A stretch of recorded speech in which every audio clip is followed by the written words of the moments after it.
విశేషాల సమాహారం Durga digital cable news కి స్వాగతం. అనూహ్యంగా ఓ మావోయిస్టు సానుభూతిపరుడు సిరిసిల్ల పోలీసులకు చిక్కాడు. సానుభూతిపరుని అదుపులోకి తీసుకుని అరెస్ట్ చేసి ఓ కంట్రీ మేడ్ రివాల్వర్, పార్టీకి సంబంధించిన లెటర్ ప్యాడ్లు స్వాధీనం చేసుకున్నారు. ఎస్పీ కార్యాలయంలో మావోయిస్టు సానుభూతిపరుడు అరెస్ట్ పై ఎస్పీ కంపాటి విశ్వజిత్ వివరాలను తెలిపారు. రుద్రంగి మండల కేంద్రానికి చెందిన సుతిలికాంత చంద్రమౌళి అలియాస్ జంగం మోహన్ 2002 ప్రాంతంలో మావోయిస్టులతో సంబంధాలు కలిగి ఉన్నారు. మావోయిస్టు దళ కమాండర్ ప్రవీణ్, పద్మక్క, శ్రీనివాస్, రమేషన్న, షీనన్న, భాస్కరన్న లాంటి నాయకులతో పాటు పడే చొక్కారావు లాంటి పెద్ద నాయకులతో కూడా సంబంధాలు కలిగి ఉన్నాడు. 303 SLR వంటి తుపాకులు వాడటంలో చంద్రమౌళి ప్రావీణ్యం సంపాదించాడు. 2005లో కట్కూరు రాములు జగిత్యాల ప్రాంతంలో వ్యాపారుల నుండి చందాలు వసూలు చేసేందుకు కుట్రపన్ని చంద్రమౌళికి కంట్రీ మేడ్ రివాల్వర్, మావోయిస్టు పార్టీకి సంబంధించిన లెటర్ ప్యాడ్లు అందజేశాడు.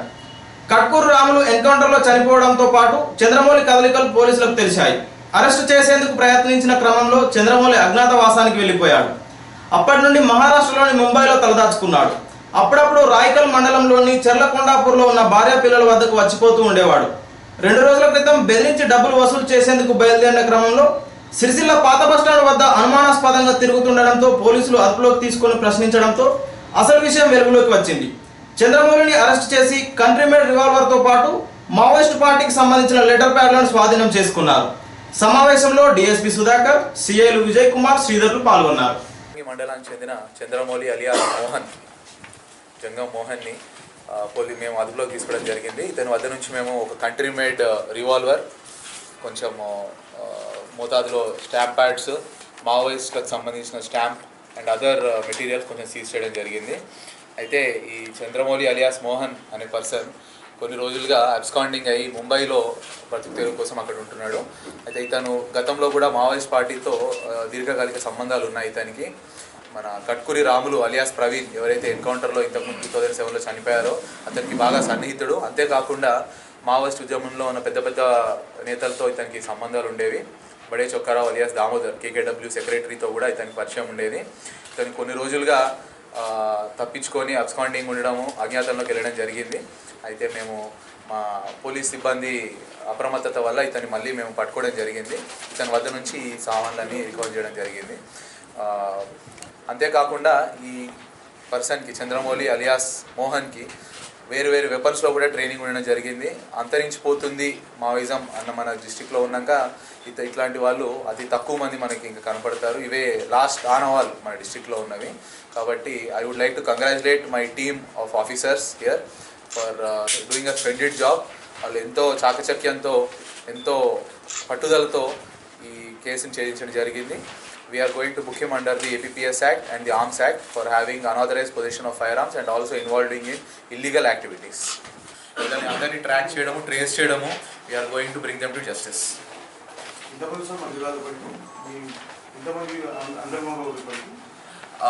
ప్రస్తుతం మన దగ్గర సరెండర్డ్ క్యాడర్స్ అనేది హైయెస్ట్ మోతాదులో ఉంది. దగ్గర 200 చేంజ్లో ఉన్నారు. అజ్ఞాతంలో మాకు తెలిసినంత వరకు ఇంకా సింగిల్ డిజిట్స్ ఒక 7 మెంబర్స్ 8 మెంబర్స్ దాకా ఉన్నారు. వీళ్ళెవరు కూడా కొన్ని ఏళ్ళుగా ఇక్కడ వాళ్ళ ఆచూకీ తెలిసింది లేదు, ఎక్కడ ఉన్నారో తెలియట్లేదు.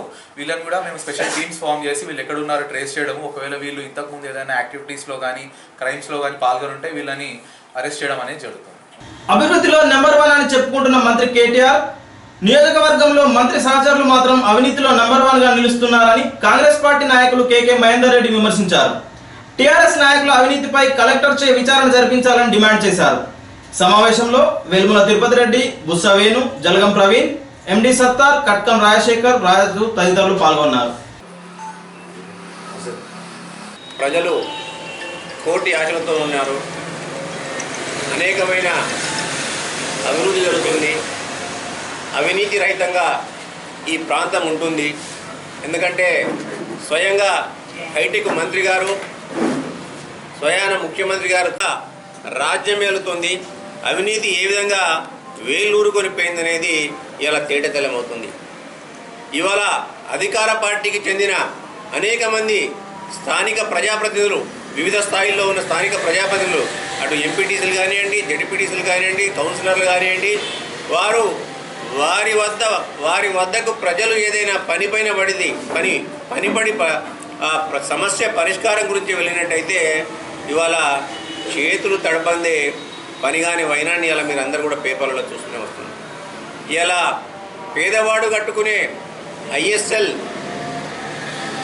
మరుగుదొడ్లలో నుంచి మొదలుకుంటే ఇల్లు కట్టుకుందామని పేదవాడు 20 గదాలలో 60 గదాలలో 70 గదాలలో 100 గదాలలో ఇల్లు కట్టుకుందామని పోతుంటే ఇవాళ ఆ ప్రజాప్రతినిధుల యొక్క చేయి తడపందే ఇవాళ పనులు జరగని వైనాన్ని కూడా మనం ఇలా చూసుకుంటూ పోవచ్చు. మీ యొక్క రాజకీయ ప్రాతినిధ్యం వహిస్తున్న మీ యొక్క వివిధ పార్టీల్లో ఉన్న రాజకీయ నాయకులు కానండి అవినీతిలో నెంబర్ 1 ఉంటారు ఇలా సిరిసిల్ల రాజన్న జిల్లాలో అని చెప్పి ఇలా చెప్తున్నాం మేము. నిజంగా మీకు దమ్ము ధైర్యం ఉన్నట్టయితే సిరిసిల్ల పట్టణంలో ఇలా ఇండ్ల నిర్మాణంలో ఏ అధికార పార్టీ మున్సిపల్ కార్పొరేషన్ ఎక్కడున్నాడు, వివిధ పార్టీలకు చెందిన మున్సిపల్ కౌన్సిలర్లు ఎక్కడున్నారు, ఆ ప్రాంతాల్లో మీరు ఒక సర్వే చేయించండి. మీకు నమ్మకం ఉన్న సర్వే సంస్థ ద్వారానే మీకు 160 మంది ఉన్న సంస్థతోని సిబ్బంది ఉన్న సంస్థతోని అలా దేశమంతా సర్వే చేయించినట్టు మీరు నంబర్ 1 అని చెప్పుకున్నారు. వాళ్ళు ఆ 160 మంది సిబ్బంది ఏ మూలం సరిపోతారో ఎవరికి అర్థం కాదు కానీ మీరు నంబర్ 1 అయితే చెప్పుకున్నారు. ఇలా అదే 160 మంది సిబ్బంది సరిపోతారు. అదే సంస్థతో ఇక్కడ సర్వే చేయించండి. మీరు ఏ ఒక ప్రజాప్రతినిధి ఇలా అవినీతిలో ఫస్ట్ లేకుంటే మీరే ఫస్ట్ ఇలా తేటతెల్లం అవుతుంది. దయచేసి ఇక్కడ ఉన్న కలెక్టర్ గారు కానివ్వండి, ఎస్పీ గారు కానివ్వండి, జిల్లా స్థాయి నాయకులు కానివ్వండి అని అందరూ కూడా సిరిసిల్ల జిల్లా పైన ప్రజలందరూ కూడా ఆశలు పెట్టుకున్నారు. ఇలా రాజకీయాలకు అతీతంగా ప్రజల కొరకు, ఎందుకంటే అభివృద్ధి జరగాలంటే ఇలా పరిపాలన సౌలభ్యం ఉండాలని చెప్పే ఉద్దేశం కొద్దీ జిల్లాలు వచ్చినాయి కాబట్టి దాని కొరకే సిరిసిల్ల ప్రజలు పోరాడి సాధించుకున్నారు. కాబట్టి మరమగ్గాల కార్మికులు జనశ్రీ బీమా పథకాన్ని సద్వినియోగం చేసుకోవాలని సామాజిక సేవా కార్యకర్త వేముల మార్కండేయులు కోరారు. ఈ నెల 15 నుండి 18 వరకు మున్సిపల్ కార్యాలయం ఆవరణలో జరిగే బీమా శిబిరంను ఉపయోగించుకోవాలని కోరారు. సమావేశంలో మరమగ్గాల సేవా కేంద్రం అధికారులు Nadav, Aditya, technical officer Vijay Kumar, MF Kalkeri, B లింగప్పలు పాల్గొన్నారు. సిరిసిల్ల పట్టణంలో వస్త్ర పరిశ్రమలో పనిచేసేటువంటి మరి కార్మికుల సంక్షేమం కోసం చేనేత జౌళి శాఖ కేంద్ర ప్రభుత్వం మరి భారత ప్రభుత్వం ఒక 10 సంవత్సరాల నుంచి కార్మికుల సంక్షేమం కోసం ఉచిత జనశ్రీ సామూహిక బీమా పథకాన్ని మరి సిరిసిల్లలో అమలు చేస్తుంది. ఇందులో కార్మికుల యొక్క మరి తక్కువ ప్రీమియంతో ఎక్కువ లాభాలు పొందే ఈ స్కీము జనశ్రీ సామూహిక బీమా పథకంలో మరి ఎవరైతే 80 రూపాయలు కట్టి వారు చేరుతారో వాళ్లకు ఎక్కువ ప్రయోజనాలు ఉన్నాయి. పిల్లలకు 9, 10, 11, 12 స్కాలర్షిప్ వచ్చే అవకాశాలు ఉన్నాయి. ఒక్కరికి 1200, ఇద్దరికైతే 2400 రూపాయలు వస్తాయి. అదేవిధంగా ఆ కుటుంబంలో ఎవరైనా 80 రూపాయలు కట్టి సాధారణంగా మరణిస్తే మరి 60,000 రూపాయలు, అదేవిధంగా పాక్షిక అంగవైకల్యం అయితే 75,000 రూపాయలు, యాక్సిడెంట్ బెనిఫిట్ అయితే 1,50,000 రూపాయలు.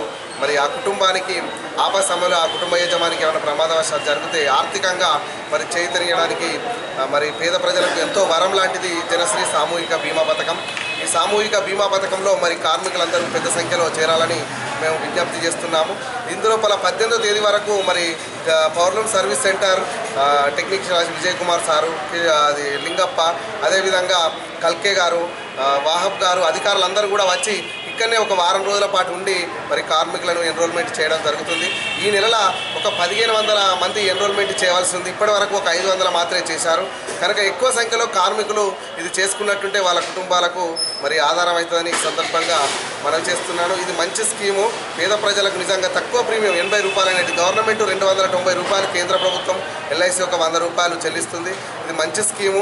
దీని ద్వారా అనేక కుటుంబాలకు కూడా మేము ప్రతి సంవత్సరం కూడా 20 లక్షల వరకు స్కాలర్షిప్లు ఇప్పించడం, అదేవిధంగా ఒక 1 కోటి పైన కూడా క్లెయిమ్లు సెటిల్మెంట్ చేయడం జరిగింది. ఇది మంచి స్కీమ్. పేద ప్రజలకు కుటుంబ యజమాని లేని లోటు మరి 1 కోటి రూపాయలు ఇచ్చినా ఎవరు తీర్చలేరు. కానీ డబ్బు మరి ఒకటి ప్రత్యేక క్యాంపు, ఒకటి మరి రెన్యువల్ క్యాంపు పెట్టడం జరిగింది. 7 నుండి 12 వరకు, ఈ రోజు వరకు చివరి తేదీ ఎన్రోల్మెంట్కు. అదేవిధంగా స్పెషల్గా మళ్ళీ 15 నుండి 18వ తేదీ వరకు కూడా మరి ఎన్రోల్మెంట్ చేసుకునే అవకాశం కార్మికులకు కలిగించింది. ప్రత్యేక బీమా శిబిరం కూడా మరి కేంద్ర ప్రభుత్వం పవర్లూమ్ సర్వీస్ సెంటర్ వారు ప్రత్యేకంగా నిర్వహించడం జరుగుతుంది. ఇంకా ప్రజల్లో ఎక్కువ చైతన్యవంతులై ఈ బీమాలో ఎక్కువ సంఖ్యలో చేరాలని ఎంతైతే అనుకుంటారో అంత ఎన్రోల్మెంట్ కావడం లేదు. దీంతో చాలా ఇబ్బంది అవుతుంది. కనుక దయచేసి కార్మికులందరూ కూడా పెద్ద సంఖ్యలో చేరాలని, ఇంకా ఎవరైనా స్కాలర్షిప్ దరఖాస్తులు చేయక మిస్ అయిన వాళ్ళు కూడా ఇప్పుడు దరఖాస్తు చేసుకునే అవకాశం ఉంది. కనుక దయచేసి కార్మికులందరూ మరి చైతన్యవంతులై మరి మున్సిపల్లో ఉన్నటువంటి జనశ్రీ క్యాంపుకు హాజరు కావాల్సిందిగా విజ్ఞప్తి చేస్తున్నారు. శ్రీకృష్ణ ఆలయంలో శతరుద్రాభిషేకం, రుద్రహవనం నిర్వహించారు.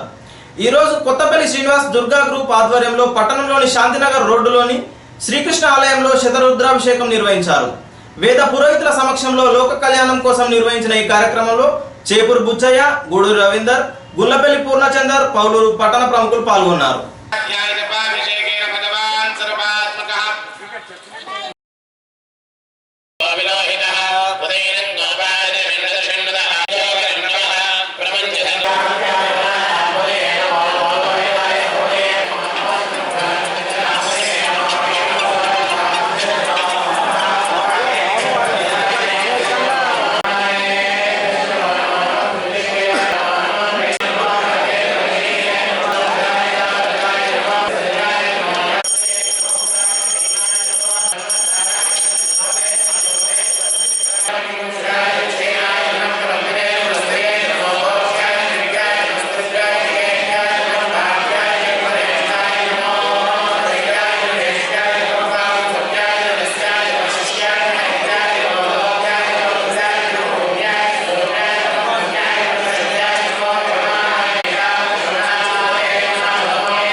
సాధ్యమైనంత మేరకు వివాదాలకు దూరంగా ఉండాలని సీనియర్ సివిల్ జడ్జి శ్రీనివాస్ అన్నారు. సివిల్ కోర్టు ఆవరణలో ఈరోజు న్యాయ విజ్ఞాన సేవా సమితి ఆధ్వర్యంలో లోక్ అదాలత్ కార్యక్రమం నిర్వహించారు. కార్యక్రమంలో సీనియర్ సివిల్ జడ్జి శ్రీనివాస్ మాట్లాడుతూ అనవసరమైన విషయాలలో జోక్యం చేసుకుని సమస్యలు కొని తెచ్చుకోవద్దని అన్నారు. ఈ కార్యక్రమంలో లోక్ అదాలత్ సభ్యులు మానేరు స్వచ్ఛంద సంస్థ అధ్యక్షులు చింతోజు భాస్కర్, సిరిసిల్ల బార్ అసోసియేషన్ అధ్యక్షులు ఆవునూరు రమాకాంతరావుతో పాటు పలువురు కక్షిదారులు పాల్గొన్నారు. వాహనాలను కొనుక్కున్నప్పుడు కానీ అమ్మినప్పుడు కానీ మనం మోటార్ వాహనాలను వాడుతున్నప్పుడు కట్టాలి, లాయర్ ఫీజు చెల్లించాలి, ప్రాసెస్ ఇవన్నీ కూడా ఖర్చులు ఉంటాయి. కోర్టు చేసి ఆ కేసును పరిష్కరించడం జరుగుతుంది. దీనికి ఎలాంటి కోర్టు ఫీజు కానీ లాయర్ ఫీజు కానీ చెల్లించాల్సిన అవసరం లేదు.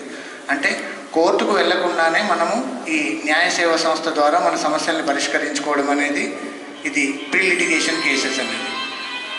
అట్లాగే ఇంకా పారాలీగల్ వాలంటీర్స్ అని కూడా ఒక ప్రోగ్రామ్ చేస్తున్నాం. పారాలీగల్ వాలంటీర్స్ అంటే ఏంటంటే ఇప్పుడు మనకి ఊళ్ళల్లో ఆశా వర్కర్స్ ఉంటారు, అంగన్వాడీ వర్కర్స్ ఉంటారు.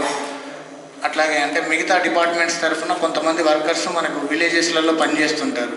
కానీ మరి మనకి ఏదైనా న్యాయపరమైన సమస్య వచ్చినప్పుడు మనకి సలహాలు ఇవ్వడానికి ఎవరు ఉండరు. అలాంటి లోటును భర్తీ చేయడానికి మేము ఏం చేస్తున్నామంటే విలేజెస్లో చదువుకున్న ఉత్సాహవంతులైన యువతీ యువకులు సర్వీస్ చేస్తామేమో అని ఉత్సాహంగా ముందుకు వచ్చినట్టయితే వాళ్ళకి మా జిల్లా న్యాయ సేవా సంస్థలో వాళ్ళకి తర్ఫీదు ఇచ్చి ట్రైనింగ్ ఇచ్చి వాళ్ళకి ఐడెంటిటీ కార్డ్స్ ఇచ్చి గౌరవ వేతనం కూడా నెలకిందని గౌరవ వేతనం ఇస్తూ వాళ్ళని విలేజెస్కి పంపించి వాళ్ళకి ఎవరికైనా విలేజెస్లో న్యాయపరమైన సమస్యలు ఉన్నట్టయితే వాళ్ళు సలహాలు ఇవ్వడానికి వాళ్ళని నియమించడం జరుగుతుంది. అట్లాగే లీగల్ ఎయిడ్ క్లినిక్స్ అని కూడా మేము ఒక కార్యక్రమం చేస్తాం. లీగల్ ఎయిడ్ క్లినిక్స్ అంటే ఏంటంటే ఈ కార్యక్రమాన్ని ఉపయోగించుకొని మీ కేసును రాజీ చేసుకోవచ్చు. లోక్ అదాలతుల ద్వారా రాజీ చేసుకోవడం వల్ల మీకు సిరిసిల్ల జిల్లా ఏర్పాటు విషయంలో ఎంపీ వినోద్ కుమార్ చేస్తున్న అసత్య ఆరోపణలు ప్రజలు నమ్మే స్థితిలో లేరని సిరిసిల్ల జేఏసీ నాయకులు ఆవునూరు రమాకాంతరావు అన్నారు. మార్కండేయ ఆలయ ఆవరణలో ఏర్పాటు చేసిన సమావేశంలో ఆవునూరు రమాకాంతరావు మాట్లాడారు.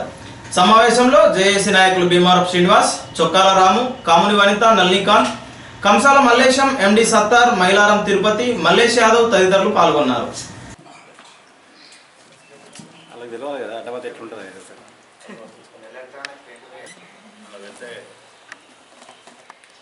ద్వారా వచ్చిన జిల్లా అని చెప్పి ఈ రాజన్న సిరిసిల్ల జిల్లాలో ఉన్న ప్రతి ప్రజానికానికి చిన్న పిల్లని అడిగినా, ఈరోజు పుట్టిన పిల్లని అడిగినా కూడా ఉద్యమాల ద్వారా వచ్చిన జిల్లా అని చెప్తాం. మేము వాస్తవంగా ఇక్కడ ఉన్నటువంటి ఎంపీ గారిని చాలా గౌరవిస్తాం. ఈ ఉద్యమం ఈ జిల్లా రావడంలో ఎంపీ గారి పాత్ర కీలకమైనది. ఆయన చేసినటువంటి పాత్రను మేము మరవలేము. కానీ ఒక కమ్యూనిస్టు భావాలు గల ఎంపీ గారు ఒక ఉద్యమాలు చేసినటువంటి ఎంపీ గారు ఈరోజు సిరిసిల్ల జిల్లా యొక్క ఉద్యమాన్ని కించపరిచే విధంగా ఇక్కడ ఉన్నటువంటి మున్సిపల్ కౌన్సిల్ అధికార పార్టీకి చెందినటువంటి కౌన్సిల్ వాళ్ళు, అధికార పార్టీ నాయకులు సీఎం కేసీఆర్ గారికి విన్నవించడం వల్లే జిల్లా వచ్చిందనే రకంగా అర్థం వచ్చే రకంగా స్టేట్మెంట్ ఇవ్వడం చాలా బాధాకరమైన విషయం. సిరిసిల్లలో ఉన్న ఏ ప్రజానికాన్ని అడిగినా కూడా చెప్తారు, ఇక్కడ ఉన్నటువంటి కౌన్సిలర్లు, అధికార పార్టీకి చెందినటువంటి కౌన్సిలర్లు ఉద్యమాల సమయంలో ఏ రకమైన ప్రవర్తన చేసిండ్రు, ప్రజలతోని చీత్కరించుకునే పరిస్థితికి వచ్చినా కూడా వాళ్ళు సిగ్గు మానం లేకుండా అభివృద్ధే మాకు ముఖ్యమని చెప్పి పోస్టర్లు కూడా రిలీజ్ చేసిర్రు. ఇక్కడ ఉన్నటువంటి అధికార పార్టీకి చెందినటువంటి నాయకునిగా చలామవుతున్నటువంటి ఒక నాయకుడు ప్రెస్ మీట్ పెట్టి మరి మాకు అభివృద్ధే ముఖ్యం తప్ప జిల్లా అవసరం లేదనే రకంగా మాట్లాడిండ్రు.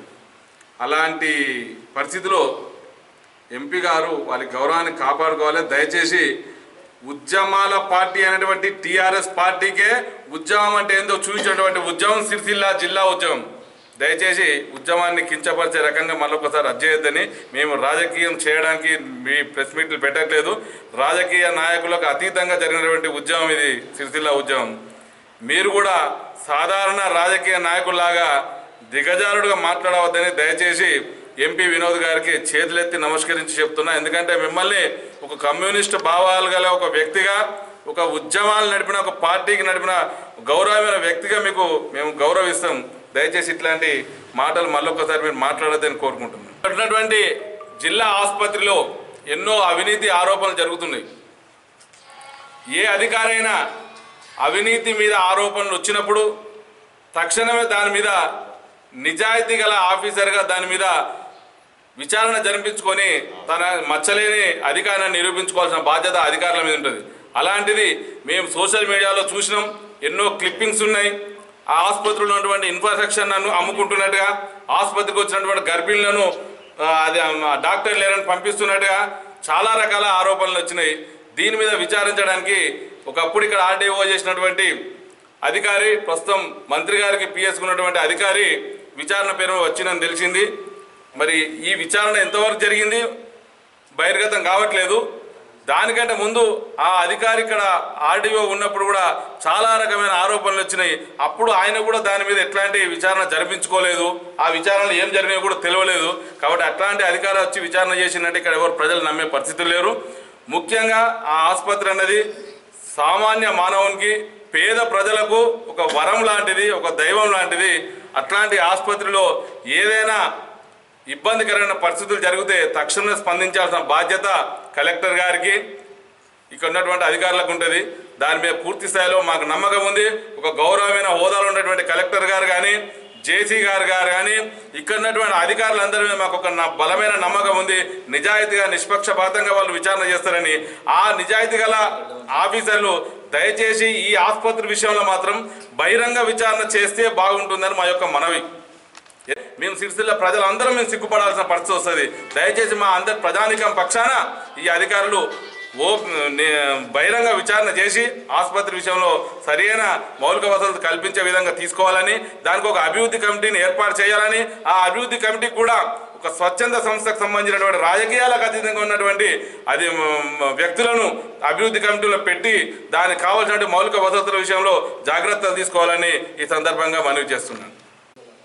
ఆ ఉద్యమం జరిగినప్పుడు ఇక్కడ ఉన్నటువంటి ఎంపీ గారు, టీఆర్ఎస్ నేత, అతనికి కళ్ళు కనిపిస్తలేవా, మరి చెవులు వినవడలేవా అన్న విషయాన్ని కూడా మాకు అర్థమైతలేదు. ఇక్కడ అటువంటి మా పక్కనే ఉన్నటువంటి సోదరుడు మిత్రుడు చొక్కాల రాము 28 రోజులు జైలుకి వెళ్ళిండు. అట్లే లింగంపల్లి సత్యనారాయణ, లింగంపల్లి మధుకర్ గారు జైలుకి వెళ్ళిండు. మరి అప్పుడు ఆయన కనబడలేదా? ఇక్కడ చైర్మన్ గారు వారి ఇంటికి వెళ్తే ఇంకా మీడియా వాళ్ళ దగ్గర, ప్రజల దగ్గర ఆ వీడియో క్లిప్స్ ఉన్నాయి.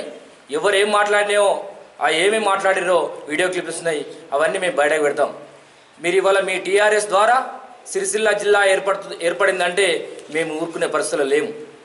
ఈరోజు జేఏసీ నిలబడడం మూలంగా, జేఏసీ పోరాట ఫలితమే సిరిసిల్ల రాజన్న జిల్లా అనే విషయాన్ని ఎన్నడూ ప్రజలు మర్చిపోలేరు.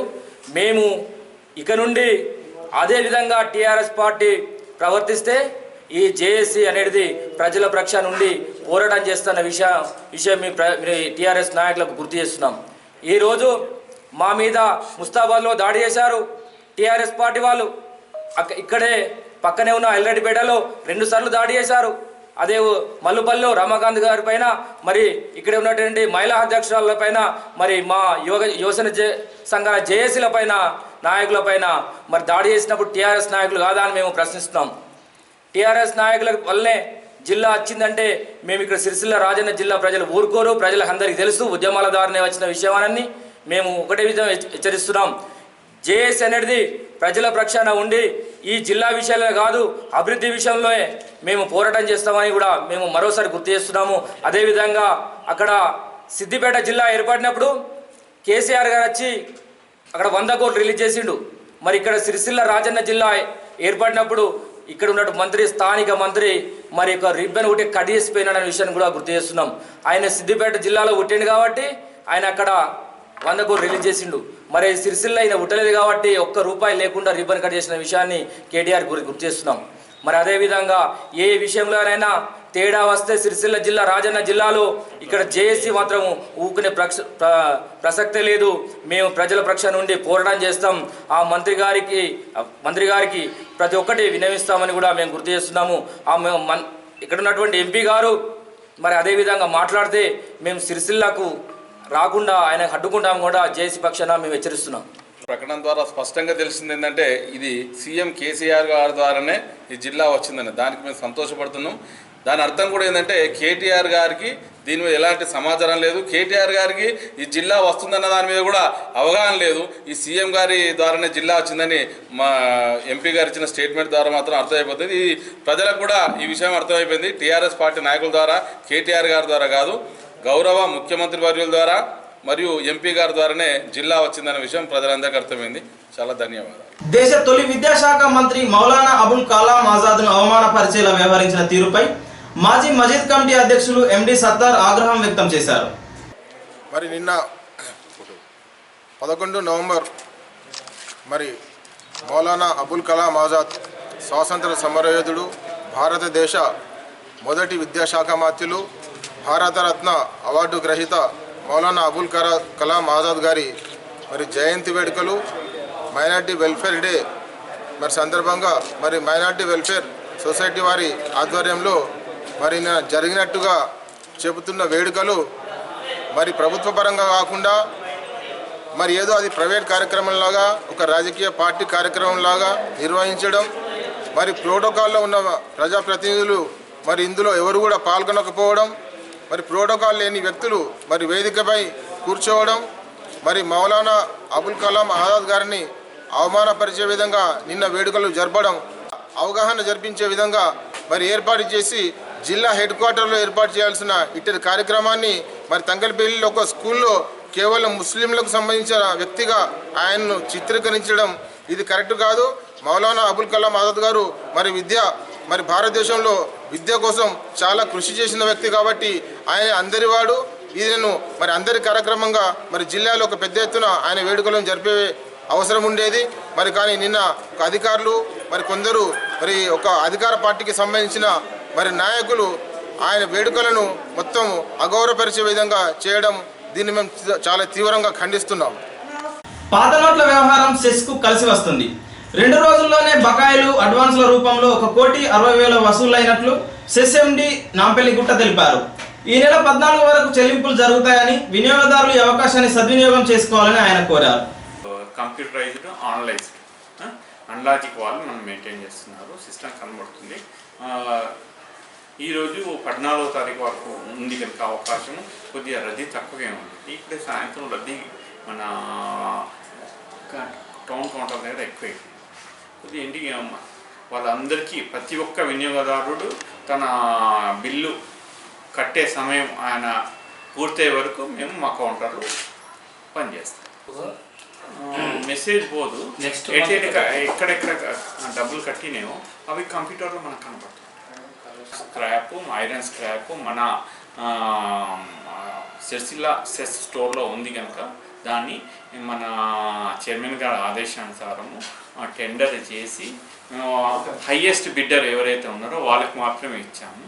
ఇచ్చిన తర్వాత ప్రతి పేమెంట్ దగ్గర ఎక్కడైనా కూడా మన దగ్గర స్టోర్ లెక్కల ప్రకారము మన తర్వాత మనము ప్రతి ఒక్క పేమెంట్ కోసము మన జేఓ గారు, మన తర్వాత ఏఈ స్టోర్సు, మన తర్వాత AO expenditure, accounts officer, digital engineer, ఎండిగా అంతమంది చూసి ప్రతి ఒక్కరిది కంప్యూటరైజ్డ్ వే బిల్ తీసుకున్నాము.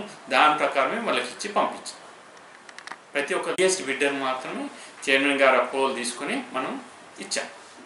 దీంట్లో ఎటువంటి అవినీతికి ఎక్కడ పాల్పడలేదు. ప్రతి పేమెంటు పక్కగా పనిచేసింది. ఇంతకుముందు రాజిరెడ్డి గారు ఏడీ కమర్షియల్గా చేస్తారు. ఏడీ కమర్షియల్ ఆయనకు పర్చేస్ తోటి బింగ్ తోటి సంబంధం లేదు. Purchasing directly under control of అంటే డిఈ పోస్ట్ అప్పుడు ఖాళీ ఉన్నంత ఎండి ఉంది. డైరెక్ట్గా మనం టెండర్కి పోయాము. టెండర్ పోయిన తర్వాత హైయెస్ట్ బిడ్డర్ అయిపోయాము. హైయెస్ట్ బిడ్డర్కి మనం చేసి నెగోషియేషన్ చేసి అది మనకు కన్వీనియంట్ రేటు వచ్చిన తర్వాతనే దానికి మనము వాళ్ళకి సేల్ ఆర్డర్ ఇచ్చాము. సేల్ ఆర్డర్ తర్వాత వాళ్ళు డబ్బులు కట్టారు.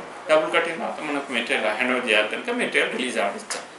మన సెస్ తరఫున విజ్ఞప్తి చేయడం విధంగా తమ బకాయిలు 14వ తారీఖు లోపల అంత ప్రభుత్వం ఇచ్చిన అవకాశాన్ని చేసుకొని వారికి బ్యాంకులో నుంచి నోట్లు మార్చుకునే బదులు ఇక్కడనే మనకు విద్యుత్ బిల్లు కట్టుకునే అవకాశం ఉన్నందున తమ బిల్లులు కట్టుకోవాల్సిందిగా సంస్థ తరఫున విజ్ఞప్తి చేయించున్నాను. ఈ వార్తలు ఇంతటితో సమాప్తం. నమస్కారం.